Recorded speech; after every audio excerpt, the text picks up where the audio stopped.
Da für meinen Bereich besonders relevant ist, wie sich Menschen in digitalen Medien umtreiben, ist das natürlich auch eine der Herausforderungen im Bereich Kriminalität oder auch Gewaltprävention, weil natürlich neue Kanäle geschaffen werden, über die sich strategisch vernetzt werden kann. Mitunter werden die auch verlagert in nicht mehr so sichtbare Kanäle, denn wir haben natürlich den Fall, dass relativ viel von unserer Kommunikation in digitalen Kontexten monitort wird oder aufgezeichnet wird, überwacht wird. Das heißt, es werden auch immer wieder Wege geschaffen, wie kann ich mich an diesen Überwachungsmechanismen hinweg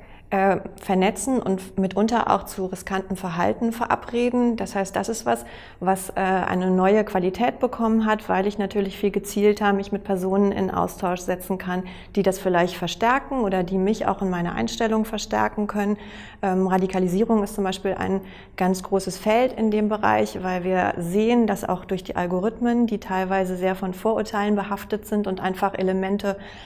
höher ranken, wenn sie sehr emotional sind, wenn sie sehr polarisierend sind, wenn sie sehr viel Austausch befördern, dazu führen, dass wir schneller mit radikalen Positionen in Kontakt kommen. Und da ist natürlich wichtig zu schauen, wie beeinflusst das eigentlich die Menschen, gerade auch jugendliche Personen, weil wir wissen, dass Jugendliche das schon wichtig schätzen, wenn ihre berühmteren YouTuberinnen, die sie mögen, denen sie vertrauen, Ideen dafür haben, wie sie sich an der einen oder anderen Stelle verhalten könnten. Das heißt, da zu schauen, okay, wie kann ich Jugendliche auch dazu bringen, dass sie das einschätzen können, dass sie wissen, aus welcher Richtung kommt denn eigentlich jetzt welche Quelle, um sich nicht in einer negativen Richtung beeinflussen zu lassen.